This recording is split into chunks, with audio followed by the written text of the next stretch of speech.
2014 Chevy Traverse. Customers complaining of brake pulsation. Now isolated as the rear pads and rotors. The pads are wore out and the rotors are pulsating. And the way to tell the difference between front rotors vibrating and rear rotors vibrating is you're going to feel it more in your seat and in the back of the seat, versus the front, you're going to feel it more in the brake pedal and the steering wheel shaking. So, anyways, if you haven't subscribed to my channel, please subscribe so I can continue videos like this to make your life easier. Got the parts. Busy Saturday. Let's get it done. All right, first thing we're going to do is get this caliper out of our way. It's going to be a 14 millimeter on the bolts.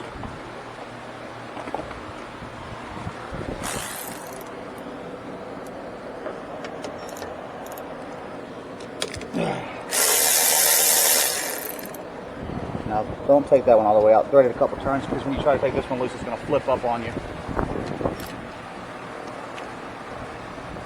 And that sway bar's in my way, so let's go a little lower. Now, if these bolts don't want to loosen and the slides try to turn while you're loosening the bolts,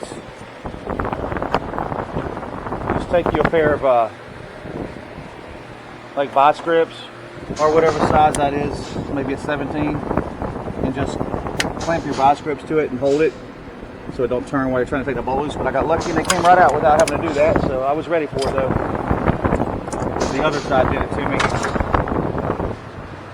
Let's go ahead and reset our piston while we're here. And if you don't have a piston pusher back tool, I'm going to show you another way to do it. Old school.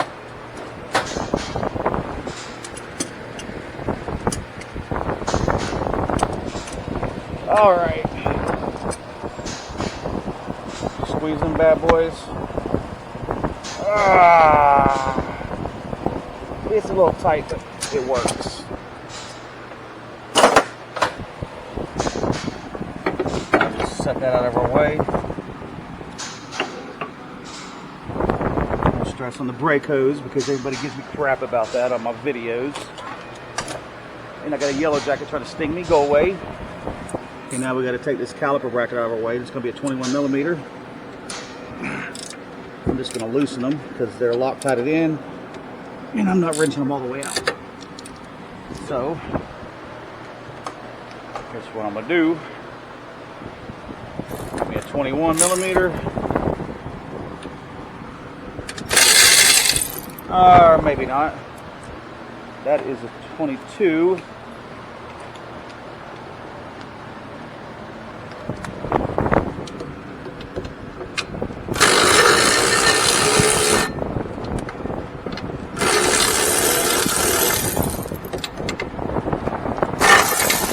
Probably should use a short one.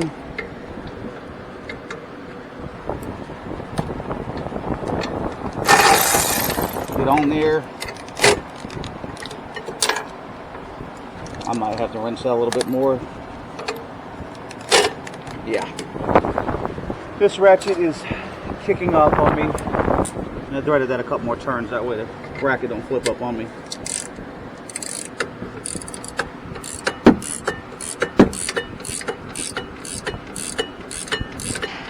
That should be loose enough. I don't know where my 21 short socket went. Ain't no telling. I'm sure I'll find it after this.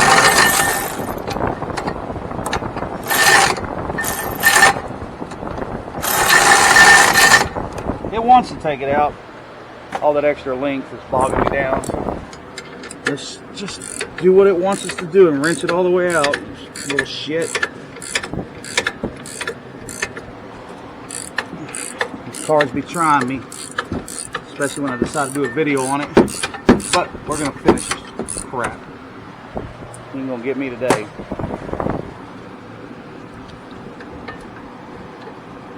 Freaking GM and their damn Loctite on every freaking thing.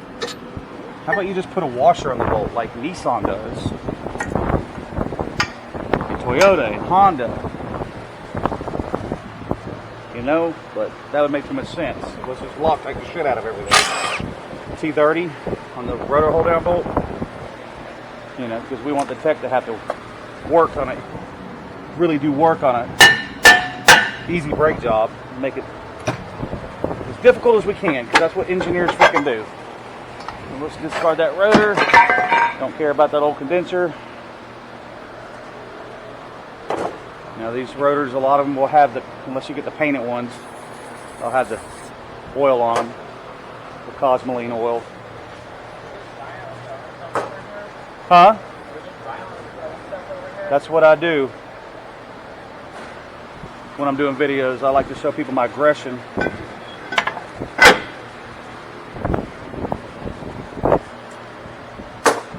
There's no way to make this work, is there? They bought these, they were wanting it to go in the BMW over there.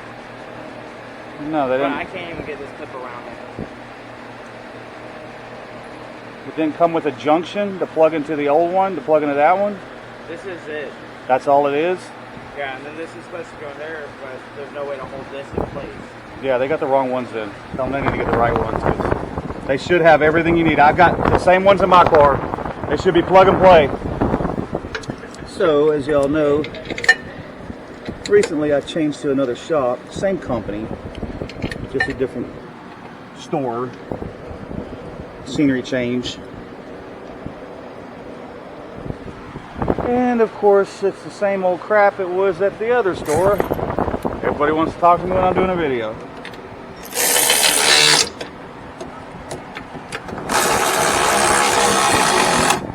Oh, almost. Yeah, I got it back in though. I'm sure if I had a short socket, I wouldn't have had that issue. The longer the socket, the less torque you're going to get. I just snug them down real good with this long mountain wrench. Take my new pads. I try to be more patient with the guys when they talk to me when I do videos, but I try to get these videos done as fast as possible for y'all as well, and myself too, so I can move on with my life. You know what I'm saying? Time is money.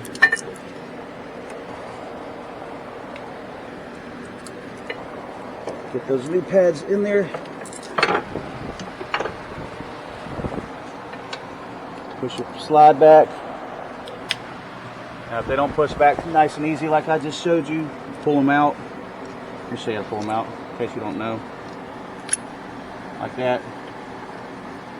Making sure your boot seat's back on there. Just put a little grease on them. No need on this one, they're nice and free.